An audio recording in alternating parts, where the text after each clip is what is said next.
The afternoon the illusion cracked began like every other carefully curated snapshot of our marriage, with bright Florida sunlight glazing the surface of the water at Clearwater Beach and our friends laughing too loudly around a circle of folding chairs as if noise itself could certify happiness, and I remember standing ankle-deep in the warm tide thinking how normal everything looked until I saw Derek's hands on Lindsay's back, slow and deliberate as he rubbed sunscreen across her shoulders. While she tilted her head forward and laughed in a way that felt rehearsed, comfortable, intimate, and when I walked closer and told her I could handle it she waved me off with a casual flick of her fingers and said I was being dramatic, that it was just sunscreen, that I needed to relax, and everyone chuckled as if I were the punchline to a joke I had not agreed to tell. I felt heat rise under my collar, not from the sun but from the realization that I was being managed in front of an audience, and I noticed how Derek's fingers lingered at the small of her back a fraction longer than necessary, how she did not flinch or shift away, how their shared smile carried layers I could not access. Madison stood beside me with a stiffness that did not belong on a 16-year-old girl, and she murmured quietly that Mom had been texting Derek a lot lately, that she thought it was weird, and the words settled into me with a weight that rearranged months of scattered suspicions into a coherent shape I could no longer ignore. I replayed the late fitness classes that always ran over time and required new leggings and carefully applied makeup, the way Lindsay had started placing her phone face down on the counter and stepping into another room to answer messages, the sudden passwords on devices that had once been casually shared, the private jokes between her and Derek that skimmed across dinner conversations like stones skipping water while I sat there pretending not to notice the splash. I remembered expensive dresses appearing in our closet with vague explanations about sales, the faint unfamiliar cologne that clung to her hair one evening when she claimed she had been at the gym, and each memory aligned with brutal clarity as Derek's hands pressed into her shoulders and she leaned into his touch without hesitation. The laughter around us sounded distant, as if I were underwater, and I understood in that moment that the worst part was not the possibility of betrayal but the public dismissal of my discomfort, the way she chose to make me look insecure rather than reassure me. I did not shout or confront them because something inside me had already gone cold and precise, a structural assessment unfolding in my mind the way I evaluate a compromised building, checking load points and stress fractures, recognizing that the integrity had failed long before this visible crack. I walked back to our towels and told the kids we were heading home early, keeping my voice level and steady while my chest felt hollow, and Madison met my eyes with a mixture of relief and sadness that confirmed she had seen more than I wanted to admit. Lindsay called after me, asking where I was going in that bright, falsely playful tone, and I replied that I had work to finish and that the sun was getting to me, offering excuses that tasted metallic on my tongue while refusing to grant her the spectacle of my hurt. As I packed the cooler and shook sand from our towels, I felt the strange duality of heartbreak and clarity, the painful acknowledgement that I had been assembling evidence for months yet choosing to file it away in the name of peace, and when I glanced back one last time and saw her still sitting beside Derek, still laughing, still unbothered by our departure, the illusion dissolved completely, leaving behind a silence inside me that was far louder than any argument I could have staged on that crowded beach. That evening I moved through the rental house with the same methodical focus I bring to a structural assessment, because precision was the only thing keeping my hand steady, and while the kids sat quietly in the living room pretending to watch television I opened my laptop at the kitchen counter and began searching for the earliest flights home, filtering options by departure time, seat availability, and connection risk as if this were a standard business trip instead of the quiet extraction of my own family. I did not call Lindsay, who was still out somewhere along the shoreline with friends and, presumably, Derek, because I understood that any conversation would dissolve into accusation and performance, and I no longer had the energy to defend my own perception of what I had seen with my own eyes. I booked 3 tickets for the first morning departure, selected seats together in the same row, paid the additional change fees without hesitation, and forwarded the confirmations to my private email so that no notification would flash across the shared tablet she occasionally checked. Packing took less than 30 minutes because I approached it like an inventory exercise, folding clothes with sharp corners, rolling chargers tightly, checking drawers and bathroom shelves to ensure nothing essential was left behind, and each zipper closing felt like sealing a decision that had been forming long before that beach. Madison hovered near the doorway of the bedroom we had been using, watching me with an expression that carried both worry and resolve, and when I told her quietly that we were leaving in the morning she simply nodded and said she thought that was a good idea, her voice steady in a way that made me ache because she should not have needed to develop that kind of steadiness at her age. My son, younger and blissfully distracted by a handheld game, asked if we were cutting the trip short because of work, and I told him yes, that sometimes plans change, and he accepted that explanation without suspicion, which only deepened the contrast between innocence and awareness unfolding under the same roof.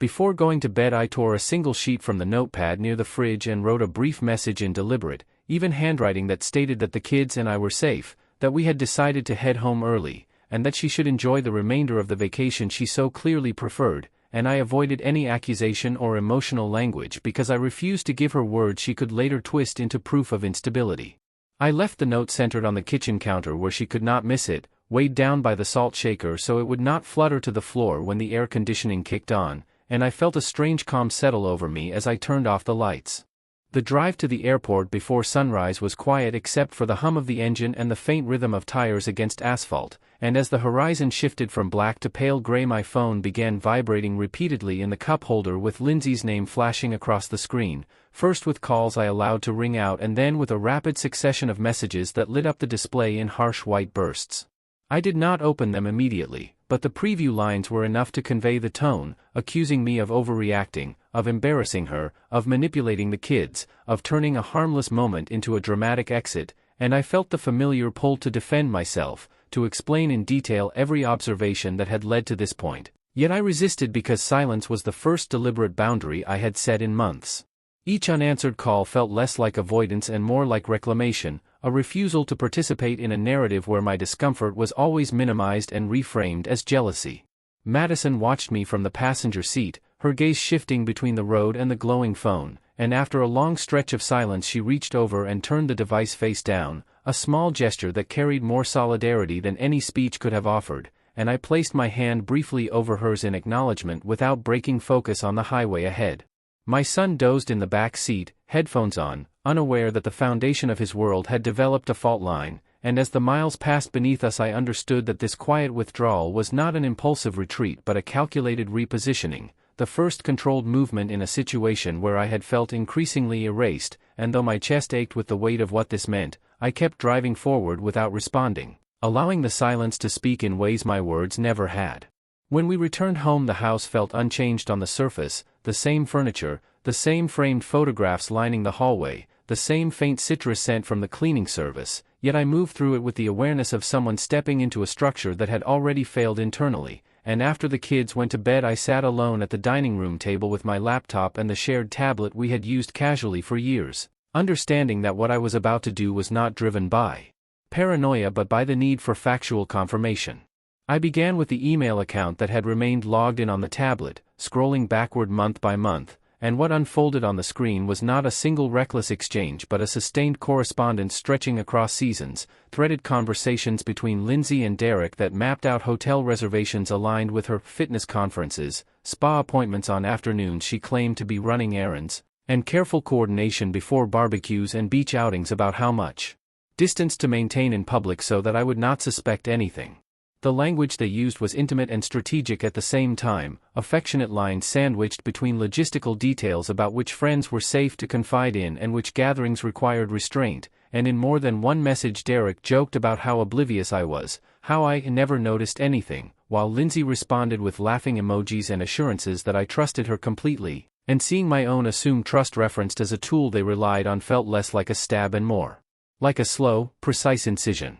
I did not stop there because once the pattern revealed itself I needed the full scope, so I accessed our joint financial accounts and downloaded transaction histories into spreadsheets the way I would assemble data for a project audit, categorizing charges by location and date, highlighting unfamiliar vendors, and the total emerged with stark clarity. Over $18,500 spent over the past year on luxury spas, boutique hotels, upscale restaurants, and clothing purchases. From shops she had never mentioned. Each charge corresponded with a plausible explanation she had once given me, a girl's day, a work seminar, a spontaneous self-care treat, and now those explanations rearranged themselves into alibis with receipts attached. I cross-referenced the dates with her calendar entries and then with phone records from our shared account, where hundreds of late-night calls and extended conversations with Derek appeared in neat columns of timestamps, many beginning after I had gone to bed and ending well past midnight, durations too long to be dismissed as casual check-ins. As the timeline expanded across my screen, I built it with the detached thoroughness of a case file, noting first contact frequency increases, identifying when private jokes in public settings began, marking the shift in her wardrobe purchases, and aligning everything with travel and social events. And what struck me most was not the intensity of any single discovery but the consistency, the sustained effort required to maintain a parallel relationship while preserving the appearance of our marriage. I expected anger to erupt at some point, a surge of heat or an impulse to confront, but instead what settled over me was a chilling clarity that felt almost clinical, because the evidence removed ambiguity, and with ambiguity gone there was nothing left to debate. The marriage I believed I was protecting had already been dismantled piece by piece in messages and transactions I was only now uncovering, and I understood that my role at this stage was not to salvage something that no longer existed but to document accurately what had occurred. Sitting there in the quiet glow of the screen, listening to the low hum of the refrigerator and the distant sound of my son turning in his sleep upstairs, I recognized that trust does not collapse in a single dramatic moment but erodes through repetition and concealment, and the months of secrecy I had just traced proved that the ending had happened long before the beach, long before the silent drive home. And what remained for me was not rage but record, not confrontation but comprehension. Because the illusion had already fallen and I was simply cataloging the debris. By the time Lindsay's return flight landed, I had already replaced the locks, scheduled the security system update, and arranged her personal belongings in labeled storage containers along the covered section of the driveway, not in a chaotic pile but in orderly stacks that reflected the same deliberate control I had applied to every step since the beach, because this was not an act of rage but of boundary enforcement. And when her car pulled up and she stepped out wearing oversized sunglasses and the brittle confidence of someone prepared for a dramatic confrontation, she stopped short at the sight of her suitcases and garment boxes aligned with measured precision against the wall. I walked outside before she could begin pounding on the door and closed it firmly behind me, keeping my posture straight and my tone level as I told her that the locks had been changed and that she would not be re-entering the house without prior legal arrangement, and when she demanded to know what I thought I was doing I reminded her calmly that the property deed listed only my name. A structure she had once insisted upon for tax and liability reasons during a financial planning discussion. Years earlier, arguing at the time that it would be simpler that way, and now that decision had become an immovable fact neither of us could reinterpret. She attempted to pivot immediately, accusing me of escalating the situation, of trying to punish her over what she described as a harmless friendship that had been misread, and I let her speak without interruption until the performance began to fracture under its own vagueness, and then I recited specifics without raising my voice, referencing the March hotel stay billed to our joint account that coincided with her supposed wellness seminar, the series of spa transactions totaling over $18,000 across 11 months, the email from Derek outlining how they would act distant at the Henderson barbecue so I would not suspect anything, and the phone log from June showing a 2-hour call beginning at 12:43 a.m. while I slept upstairs. With each detail her expression shifted incrementally from indignation to calculation and finally to something closer to unease, because she understood that this was no longer about suspicion or jealousy but about documented reality. And when she tried to minimize the messages as jokes taken out of context I quoted a line verbatim in which she reassured him that I was completely oblivious and trusted her without question, and I watched that particular memory land between us with a weight she could not dismiss. What surprised me most was not her denial but my own steadiness, the absence of shaking hands or raised voice, because the emotional storm had already passed during the nights I spent assembling timelines and cross-referencing receipts, and what remained now was clarity sharpened into resolve, and when she attempted to draw me into a more familiar pattern by invoking our years together and accusing me of tearing the family apart, I told her evenly that the family fracture had not begun with my decision to change the locks but with her sustained choice to maintain a hidden relationship while sharing my home and resources. I made it clear that further communication would occur exclusively through attorneys and that any necessary coordination regarding the children would be structured and documented, and I did not allow the conversation to drift into circular arguments or emotional appeals because I recognized those as tactics that once kept me questioning my own perceptions. Standing there in the driveway with late afternoon light casting long shadows across the concrete, I saw in her posture the first trace of the exclusion I had been living with for months, the realization that information was no longer something she controlled and that access to me was no longer guaranteed, and although there was sadness threaded through my chest, it was accompanied by an unyielding understanding that calmness does not weaken a boundary but reinforces it, and as I stepped back toward the front door and told her that her attorney could contact mine regarding next steps, I felt the finality settle into place with the same certainty as a door closing on a room that had already been emptied. I chose the setting carefully when I reached out to my old college friend Marcus Bell, selecting a Friday evening at a popular local brewery where conversations carried easily from table to table and familiar faces rotated through in predictable patterns,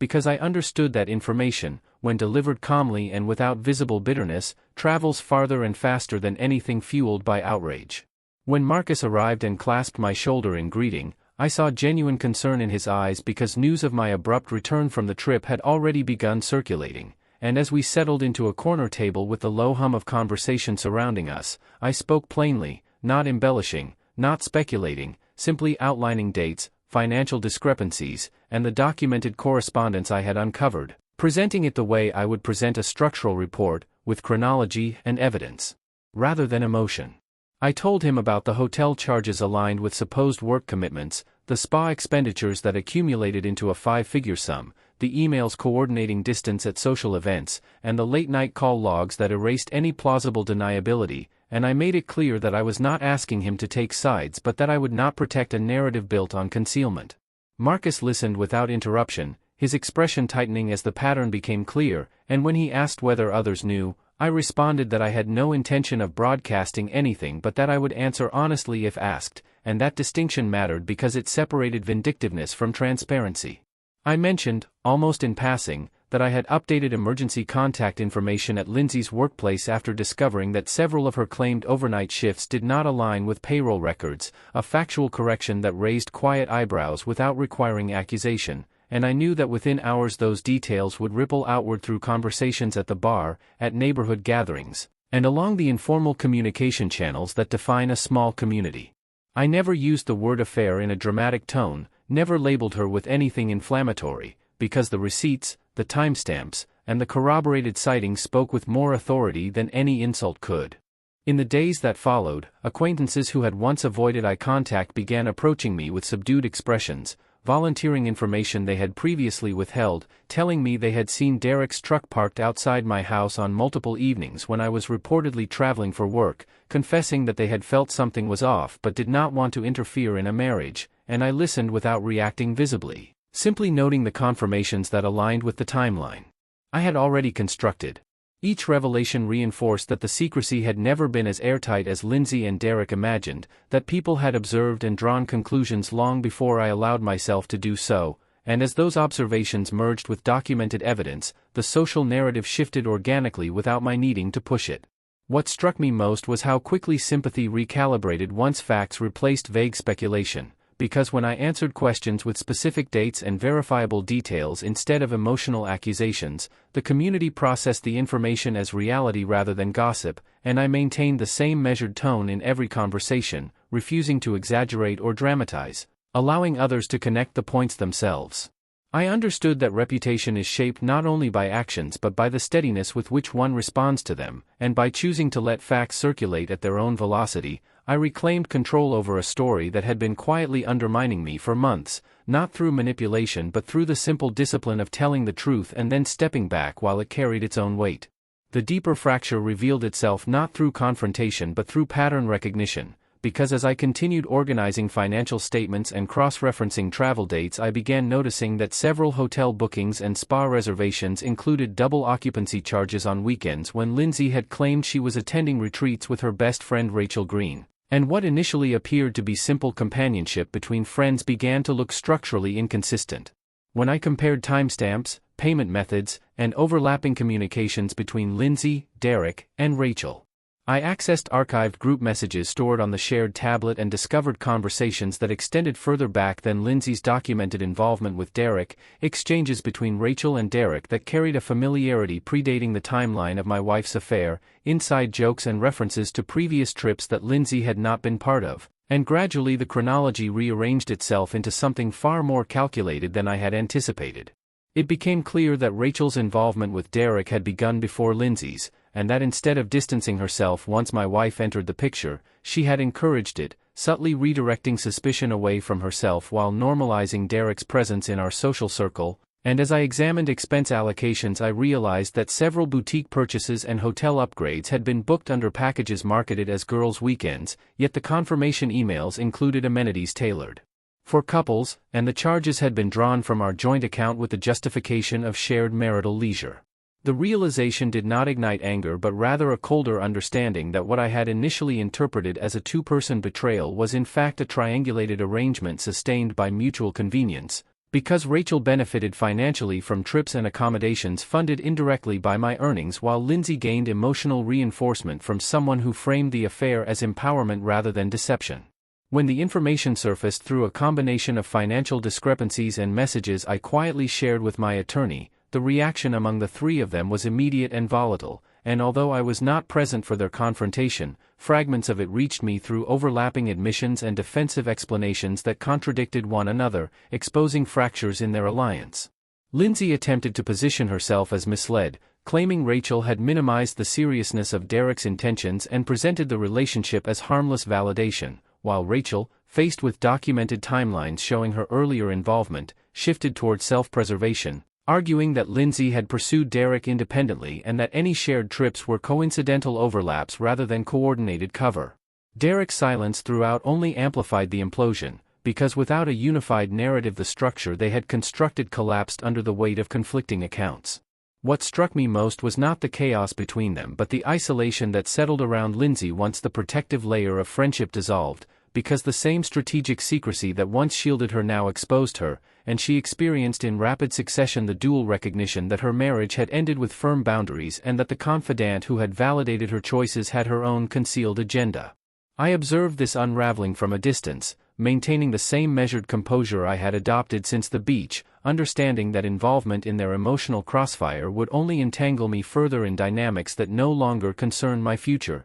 and as details surfaced confirming that shared marital funds had subsidized a network of deception extending beyond a single affair, the situation transformed from personal heartbreak into a case study of misplaced trust multiplied through complicity. There was a finality in recognizing that the betrayal had layers I had never suspected, yet instead of destabilizing me further it reinforced the clarity I had already reached, because once the hidden triangle became visible the narrative simplified rather than complicated, revealing that the exclusion I once felt was not accidental but architected, and in witnessing their alliance fracture under exposure I understood that isolation, when chosen deliberately and anchored in documented truth, carries a different weight than isolation imposed through deception, and I remained steady within that distinction. I retained a divorce attorney with a reputation for precision and restraint, someone who approached litigation the way I approach structural design, with documentation, leverage, and an understanding of long-term impact, and together we filed on the grounds of adultery, attaching organized exhibits that detailed financial dissipation, communication records, and corroborated timelines that transformed personal betrayal into legal argument. I sought primary custody not as punishment but as continuity for the children, presenting evidence of stability in my schedule, my consistent presence at school events, and the documented periods during which Lindsay's claimed overnight shifts were contradicted by hotel receipts and phone logs, and I requested reimbursement for the marital funds diverted to finance the affair, including spa packages, boutique purchases, travel accommodations, and ancillary expenses that had no legitimate family purpose. When Lindsay received the filing, her response shifted from indignation to negotiation, because the professional implications became tangible,